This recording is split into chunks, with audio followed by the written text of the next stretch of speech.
예수님 안에 거함. 제4. 예수께 나를 순복시키는데 방해가 될 수 있는 것은 무엇인가? 하나님께 순복한다는 것은 자신의 의지를 포기한다는 것인가?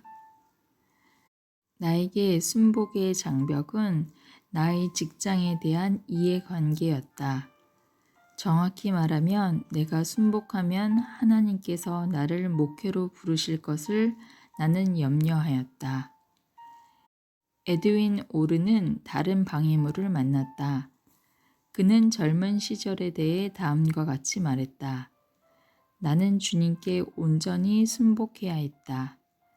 나의 생애에서 처음으로 나는 하나님께서 내게 말씀하고 계심을 깨달았다. 성령께서 나의 마음에 말씀하셨다. 나는 그분께 모든 것을 온전히 드리려고 자원하였다. 마음속에서 한 음성이 너희 좋아하는 죄들은 무엇이냐고 물었다. 나는 그것들을 고백하고 다시 반복하지 않겠다고 약속하였다. 내 안에서 그 음성은 계속하였다. 너의 의지는. 이것은 내게 완전히 뜻밖의 것이었다. 그래서 나는 주님께 아뢰었다. 나는 당신이 내가 가기를 원하시는 곳은 어디든지 가거나 머물러 있을 준비가 되어 있습니다. 그 후에 하나님의 성령께서 내가 품고 있는 우상에 대하여 말씀하셨다. 그것은 내가 심히 사랑하는 여자였다.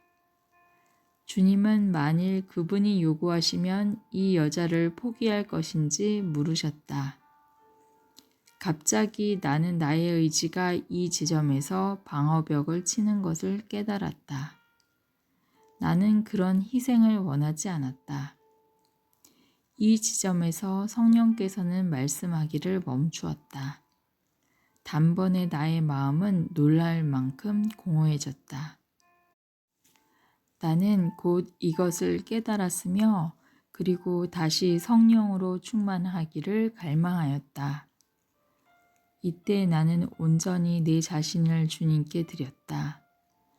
나는 내 생애의 이 부분까지도 그분께 드릴 준비가 되었다.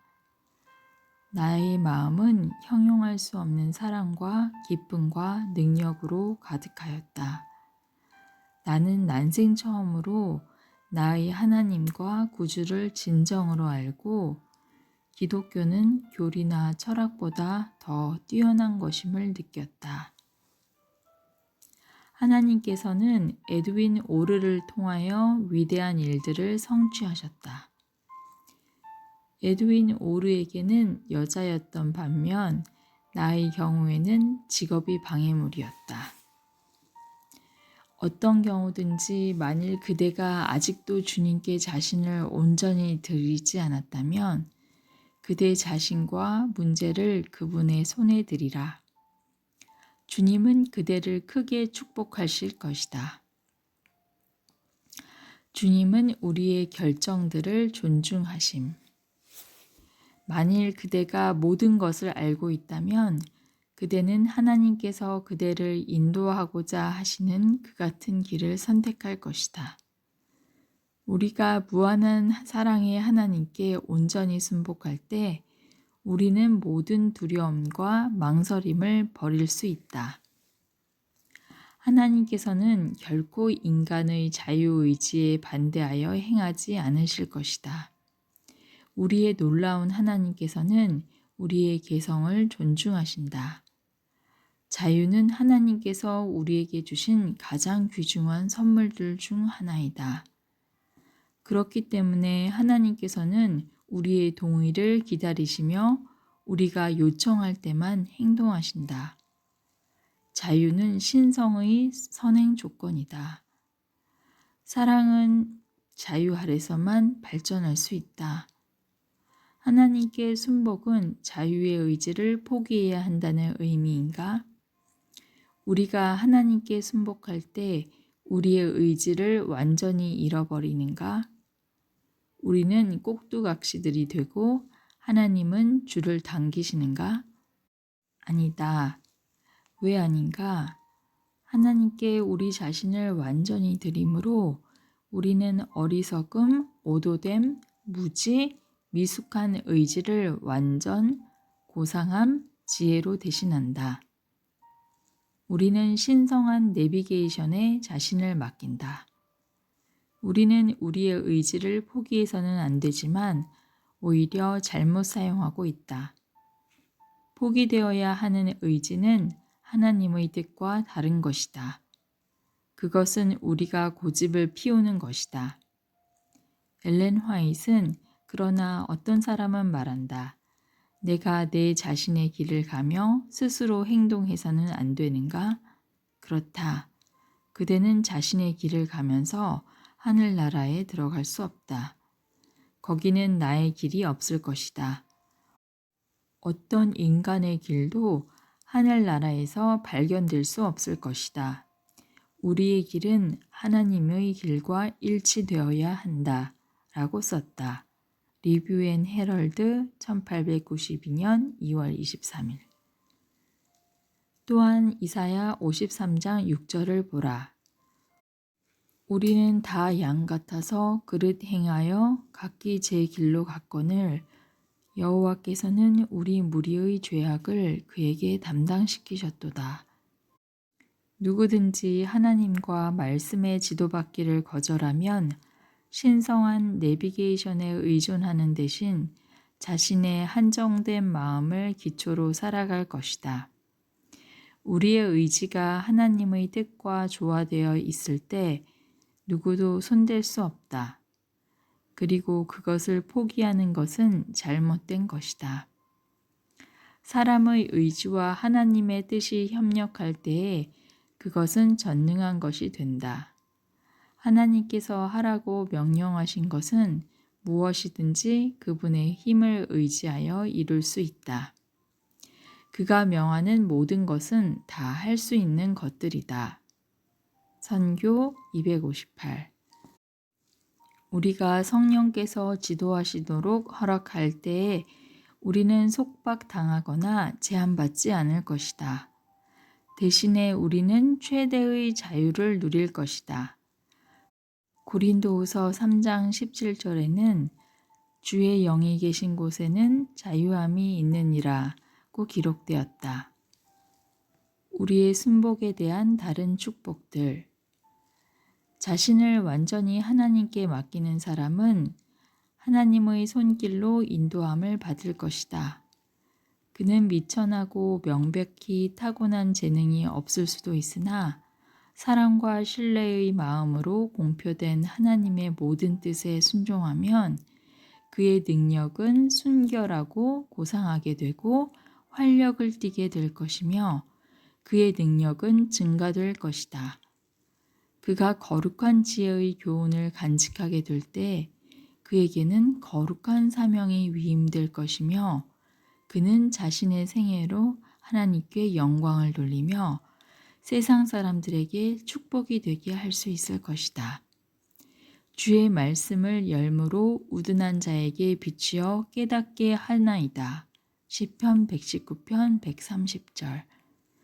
오늘날 많은 사람이 에베소 교인들처럼 마음에 작용하시는 성령의 역사를 알지 못하지만 하나님의 말씀 가운데서 이보다 더 분명하게 가르쳐진 진리는 없다. 사도행적 283에서 284. 신성한 내비게이션 아래 있는 생애. 잠언 3장 5절에서 6절은 이것을 부정하는가? 그것은 너는 마음을 다하여 여호와를 의뢰하고 내 명철을 의지하지 말라. 너는 범사에 그를 인정하라. 그리하면 내 길을 지도하시리라고 말한다. 많은 사람이 이것을 그들의 마음을 닫아버리거나 다른 방법을 쓰든지 이성의 능력을 포기해야 한다는 뜻으로 생각한다. 이보다 더 잘못된 이해는 없다. 하나님께서는 우리의 이성을 사용하길 원하신다. 그분은 우리의 이성을 그분의 무한한 이성과 연결하라고 초청하신다. 하나님께서는 작은 일이나 큰 일들에서 온 마음으로 순종하는 다니엘과 그의 친구들에게 10배나 더 많은 지성을 주시지 않았는가? 하나님께서는 우리 마음의 가능성을 최대한으로 활용하시며 동시에 그분의 무한한 마음과 연결되기를 원하신다. 그것은 내비게이션 장치가 된 차를 운전하는 것과 같아. 나는 나의 온 이성을 사용해야 하지만 회전, 속도 제한, 교통체증과 우회로 내 목적지에 도착하는 지름길 혹은 내가 목적지에 도착하는 시간에 대하여 GPS를 믿는 것이 나를 위해 좋은 지침이 된다. 나는 내가 독일에서 잘 모르는 길을 따라 장례식에 참석하려고 내비게이션 장치를 빌렸을 때를 잘 기억한다. GPS는 그 일을 잘 이행하였으며 무사히 목적지에 도착할 수 있었다. 하나님과 그분의 지시들과 표준들과 조건들에 의지하면서 신성한 내비게이션을 가지고 그대의 길을 가라. 계기들을 의심함. 제2차 세계대전 동안에 한 영국 비행기가 시실리를 떠나 북아프리카로 향하였다. 모든 공항이 닫혀 있었기 때문에 조종사들은 계기들에 온전히 의존해야 했다. 그들이 예정된 시간을 비행하지 않았는데도 계기들은 목적지에 도달했음을 가리키고 있었다. 그들은 이것이 불가능하다고 생각하며 계속 비행하였다. 그들이 사하라를 멀리 지날 때까지 그들의 오간을 깨닫지 못하였다. 휘발유가 다 떨어졌고 사막에 불시착할 수밖에 없었다. 식수가 충분하지 않았기 때문에 승무원 모두는 목말라 죽었다. 후에 그 항공기가 발견되었을 때 구조원들은 모든 계기가 잘 작동하고 있었음을 발견하였다. 그 항공기는 빠른 기류를 타고 있었으며 그리하여 보통 때보다 더 빨리 목적지에 도달하였다. 그러나 조종사들은 그 계기들보다는 자신들의 계산을 더 신뢰하였으며 그것은 치명적인 것이었다. 그들은 스스로 결정하였으며 그것은 잘못된 결정이었다. 우리는 하나님의 지도에 의존할 수 있다. 우리의 추측보다 하나님의 말씀에 의존하는 것이 더 좋다. 의지가 강한 사람. 예수 그리스도께 순복함으로 우리는 의지가 약한 사람이 되지 않고 오히려 지혜와 예의 바르게 자신들의 입장을 변호하는 강한 사람들이 될 것이다.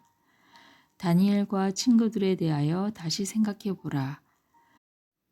그들은 젊은이들이었으나 강한 사람들이었음을 증명하였고 다니엘 1장에서 그들은 음식물 시험 동안 하나님께 충성하였다. 3장에서 그들이 중년이었을 때 풀무불 앞에서 선택하였던 놀라운 결정에 대하여 생각해 보라. 그리고 6장에서 다니엘이 사자굴 앞에 있을 때 노인이지만 취했던 태도를 생각해 보라. 자기 평가인가 혹은 그리스도를 통한 평가인가? 자신을 그리스도께 드린 사람은 누구라도 그들이 그리스도를 통한 더 크고 훌륭한 평가를 가지고 있기 때문에 자기 평가에 대하여 염려하지 않는다. 훌륭한 사업을 수행할 자격을 갖춘 많은 사람이 적은 것을 시도하기 때문에 적게 성취한다. 수많은 사람이 마치 그들이 살아가야 할 큰 목적이 없고 달성해야 할 높은 표준이 없는 것처럼 인생을 통과한다. 그렇게 되는 이유 중에 하나는 그들이 그들 스스로가 처해 있는 위치를 과소평가하기 때문이다. 그리스도께서는 우리를 위하여 무한한 값을 지불하셨다. 그러므로 그분께서는 지불된 그 값에 따라 우리 자신의 가치를 평가하기를 우리에게 바라신다. 치료 498. 한 자매가 성령 안에서 살기 시작한 후 나에게 말하였다. 나는 그리스도 안에서 나의 자기평가를 발견하였습니다. 순복의 문제들 때문에 한 충고.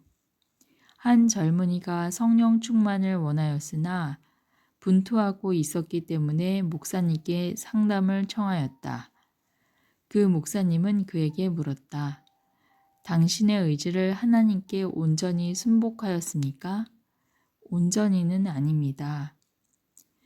그렇다면 당신의 의지를 하나님께 온전히 순복시키기 전에 성령을 위하여 기도하는 것은 소용이 없습니다. 지금 주님께 순복하시기 원하십니까? 라고 목사님이 물었다. 나는 할 수 없습니다. 당신은 하나님께서 해주시기를 원하십니까? 그렇습니다. 그러면 지금 주님께 그것을 구하십시오. 그 젊은이는 오 주님, 내 자신의 의지를 비워 주시옵소서.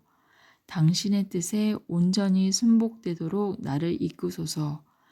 나 대신 나의 의지를 내려놓아 주시옵소서. 예수님의 이름으로 간구합니다. 라고 기도했다. 목사님이 질문했다. 그 일이 일어났습니까? 그렇게 되어야 합니다. 라고 그가 대답하였다. 제가 그분의 뜻을 따라 하나님께 요청하였고 나의 기도를 들으셨고 요청한 것을 내가 받았음을 압니다. 그렇습니다. 그것이 일어났습니다. 나의 의지는 여기 놓여 있습니다. 그는 성령을 위하여 기도하였고 받았다. 우리가 그분께 간구할 때 우리의 사랑하는 아버지께서는 선결 조건들을 우리 안에 창조하시고 배달해 주시기까지 즐겨하신다는 것은 놀라운 일이다. 우리는 이 사람의 기도에서 두 가지를 배울 수 있다. 첫째, 그 젊은이는 이미 약속들을 가지고 기도하는 데 익숙해 있었다. 그의 기도에서 그는 하나님의 뜻을 따라 드린 기도들은 드려진 바로 그 순간에 응답될 것이라는 주님의 약속들을 의지하였다. 둘째, 그 젊은이는 자신을 순복함에 있어서 하나님의 도움을 받아들이기로 결정하였다. 결정들로 생애를 조성해감. 자유의지의 결정력은 우리 생애를 지도하는 권능임을 알아야 한다. 나는 이 능력의 온전한 의미를 더 잘 설명하기 위하여 한 예를 제시하길 원한다. 퀸 엘리자베스 여행선의 몸체는 방향타보다 1300배 더 무겁다. 이것은 자신보다 1300배 더 큰 용적을 조성할 수 있다는 뜻이다. 우리 생애의 방향타는 우리의 결정력이다. 만일 우리가 하나님의 뜻에 자신을 맡기기로 결정하면 그분은 모든 필요한 도움을 우리 마음대로 쓰게 하신다. 도전들, 그리스도께 자신을 순복하는 문제에 있어서 우리가 만나는 결정은 자신을 위해 살 것인가 아니면 하나님을 위해 살 것인가이다. 매 사람마다 특별히 젊은이는 자아가 그들의 생애를 지배해야 하는지 아니면 하나님 섬기기를 원하는지 스스로 물어야 한다. 물질적인 것들과 감각적인 쾌락들은 환상적 행복을 줄 수 있으나 이것들은 진정한 만족을 주지 못하며 우리는 항상 더 원하고 더 많이 가질수록 더 많이 원하며 불평은 끝이 없다고 잘 알려진 독일 잠언이 말한다. 결국 우리는 이런 것들이 우리를 장악하고 만다는 것을 깨닫는다. 우리가 고려해야 할 더 큰 도전은 다른 사람들이 우리의 생애에서 얼마나 권위를 가졌느냐는 것이다.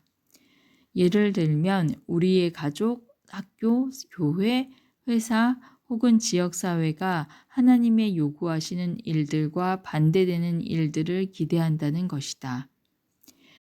우리의 생애를 예수님께 순복할 때 우리는 하나님의 요구들에 최고의 우선권을 드리는 능력과 용기를 갖게 될 것이며 지혜와 공손함으로 우리의 입장을 방어할 수 있게 될 것이다. 다니엘 1장 8절에 다니엘의 결심을 9절, 14절, 15절, 17절, 20절에서 주님의 많은 도우심을 읽으라.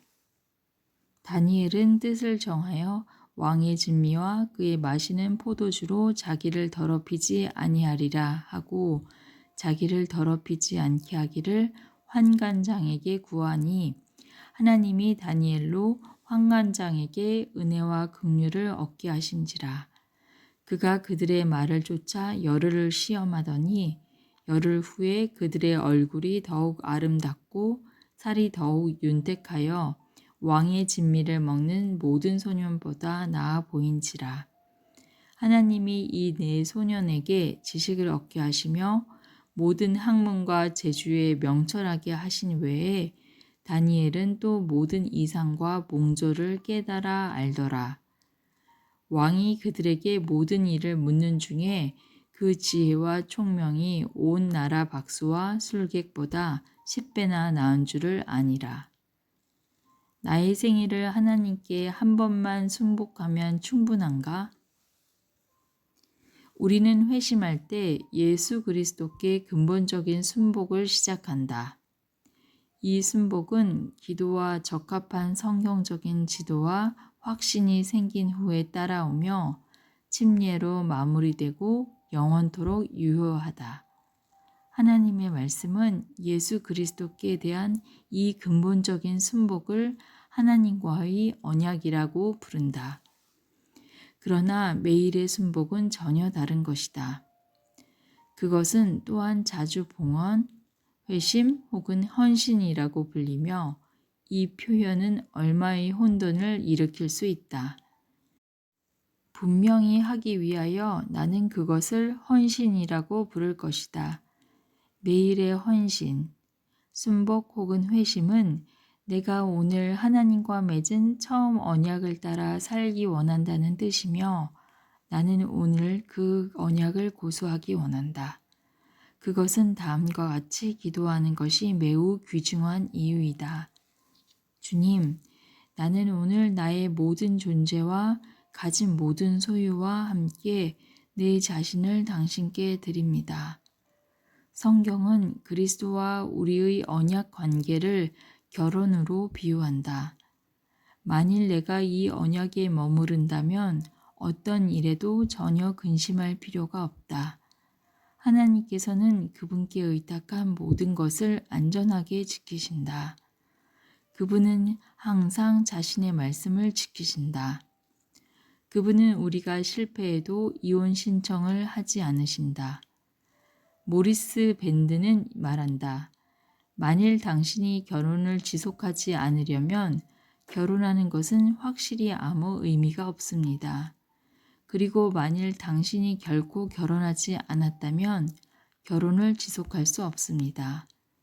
믿음으로 말미암는의 95개조 133 근본적인 순복의 긍정적 결과들을 얻기 위해서 예수님 안에 거할 필요가 있다. 그것이 예수께서 거듭남에 대하여 요한복음 15장에서 9번이나 말씀하신 이유이다. 저가 내 안에 내가 저 안에 있으면 이 사람은 과실을 많이 맺나니 요한복음 15장 5절 너희가 내 안에 거하고 내 말이 너희 안에 거하면 무엇이든지 원하는 대로 구하라. 그리하면 이루리라. 요한복음 15장 7절 풍성한 생애는 예수님 안에 거함으로 온다. 그분과의 교제를 통하여 우리는 결실이 풍부한 생애, 곧 기쁨과 능력과 승리의 생애를 살 수 있다. 하나님께서는 우리 생애에서 큰 일들을 행하실 수 있다. 우리가 이 진리에 붙잡힐 때 우리 생애에서 혁명이 일어날 것이다. 불을 붙이라. 재림교의 배경을 가진 나는 언제나 종교에 젖어 살았다. 13세에 나는 침례받기로 결심하였다. 그러나 나의 영적 생애는 단조롭고 지루하였다. 하나님께서 1년 동안 미국에 여행할 기회를 내게 주셨다. 나는 다만 영어를 배우고 즐기려고 그곳에 갔었다. 그러나 어느 저녁 성령께서 나를 부르시고 말씀하셨다. 마엘, 내가 적절한 장소에 있다고 확신하느냐? 미국에서 돌아와 나는 스웨덴에 가기를 원하였다. 그러나 모든 문이 닫혔다. 어느 날 친한 친구가 헬무트 하우바일의 예수님 안에 거함이라는 책을 내게 주었을 때 나의 삶은 바닥을 쳤고 무엇을 해야 하는지 모르고 있었다. 첫날부터 그 책을 읽기를 멈출 수 없었다. 그 익숙한 음성이 다시 들렸으며 저녁이면 책을 읽었고 마침내 불이 붙었다. 내가 더 읽을수록 내가 저지르고 있는 잘못, 곧 성령의 부족을 더 이해하였다. 그 책을 여러 번 독파한 후에 나는 어떻게 변화가 일어날 것인지 이해하지 못하였다. 하나님께서는 이미 답을 가지고 계셨으며 내가 깨닫지 못하는 사이에 나의 언어, 나의 의견들, 그리고 나의 태도는 변화되었다. 이 모든 것은 다만 내 안에서 반사하는 성령의 사역이었다. 그리고 갑자기 전문적 수준의 문이 프랑스에서 열렸다. 그것은 하나님의 사역이었으나 내게는 항상 스웨덴에 가지 못한 실망이 남아 있었다. 불길은 아직도 남아 있었지만 온전히 비추지는 않았다. 헬무트 하우바일 목사님이 파리 다마리에 오셨다. 나는 금요일 저녁, 토요일 아침과 오후에 거기 갔지만 아무 응답이 없었다. 그 불길을 어떻게 다시 붙일 것인가? 일요일 아침 그 응답이 왔다. 이것은 마지막 날이었다. 나의 문제는 하나님의 뜻에 전적인 순복을 하지 않은 것이었다. 성령의 부르심은 계속되었고 그것을 받은 후에 자아를 버리고 그분의 뜻에 맡길 필요가 있다는 것을 이해하였다. 이 전적인 순복 없이는 하나님께서 마태복음 6장 33절에서 말씀하시는 것처럼 우리를 통하여 행하실 수 없었다. 나는 그 후에 이 순복은 하나님과의 관계에서 아주 중요함을 이해하였다. 다만 그 후에야 불꽃이 빛날 수 있었다. 함께 기도합시다. 아버지, 우리가 축복을 받을 수 있도록 당신께 순복하기를 당신께서 원하심을 인하여 깊이 감사드립니다. 우리의 생애를 단순하게 하며 당신께서 우리를 새 피조물로 만드시도록 허락하는 생애를 살 수 있도록 도와주시옵소서. 아무 조건 없이 매일 당신께 내 생애를 바치며 당신의 능력으로 모든 일에서 당신을 따르도록 도와주시옵소서. 아멘. 성령을 통한 행복. 주 예수께서는 성령을 통하여 일하시나니 이는 성령은 그분의 대리자이시기 때문이다. 성령을 통하여 그분은 영혼 속으로 영적 생명을 불어넣으신다. 하나님의 성령으로 형성하시도록 맡기기 전에는 인간의 마음은 결코 행복을 알 수 없다. 리뷰 앤 헤럴드 1896년 8월 25일. 청소년과 성령. 합해 청소년부로부터. 그 결과는 완전히 놀라운 것이었다. 나는 남킨랜드 합회의 청소년 부장이었다. 교인 수 12,200. 한 젊은 여성이 개인적 신앙 부흥의 단계를 내게 주었다. 나는 많은 경험을 나눌 수 있다. 우리는 이 책에서 많은 축복을 받았다. 우리 합회의 청소년 지도자 집회에서 300권을 나누어 주었다. 그 결과는 완전히 놀라웠다. 14세 소년이 중독을 정복함. 나의 14세 아들은 성령을 위하여 기도하기 시작하였고 변화되었다. 그는 중독을 정복하였으며 지금 승리의 생애를 살고 있다. 나는 아들의 생애에서 이 작은 책, 개인적 신앙 부흥의 단계를 사용하신 하나님께 매우 감사하고 있다. 어려움들이 해결됨, 침례. 그녀의 막내 아들은 교회에 많은 어려움을 주었다. 그래서 그녀는 40일 기도 시간 동안에 기도 파트너와 그를 위해 특별한 기도를 드렸다. 그 결과 그녀의 아들이 변하였고 침례를 위하여 준비하게 되었다. 18세의 생애가 변화됨. 우리 합회장들 중 한 분이 18세 된 아들에게 이 책자를 주었다. 이것은 그의 생애를 변화시켰다. 그리하여 그 아버지는 아들의 고등학교 친구들에게 200권 이상 나누어 주었다. 일어나라 빚을 발하라 이는 내 빚이 이를 얻고. 이사야 60장 1절. 개인적인 숙고와 토의 지침. 첫 번째, 나의 순복을 위한 신성한 초청. 두 번째, 무엇이 순복을 방해하는가? 그대에게는 그것이 무엇일 수 있는가? 세 번째, 신성한 내비게이션 아래에서 갖는 생애의 유익들은 무엇인가? 네 번째, 그리스도와 나의 관계를 완전하고 밀접하게 지키는 데 중요한 것은 무엇인가? 이면에 있는 도전은 무엇인가? 다섯 번째, 나의 생애에서 나를 지배하는 주요인은 무엇인가? 우리의 기도 시간. 기도 파트너와 함께 주제를 토의하라. 기도 파트너와 함께 기도하라. 첫 번째, 온전한 순복을 방해하는 일들을 보여주시도록. 두 번째, 의지를 적합하게 사용하여 우리 생애에서 올바른 우선순위를 가지는 지혜와 힘을 주시도록. 세 번째, 더 많은 통찰을 주시어 내 자신의 의지가 방해가 되지 않도록. 네 번째, 유혹들과 죄에 대한 승리를 주시도록.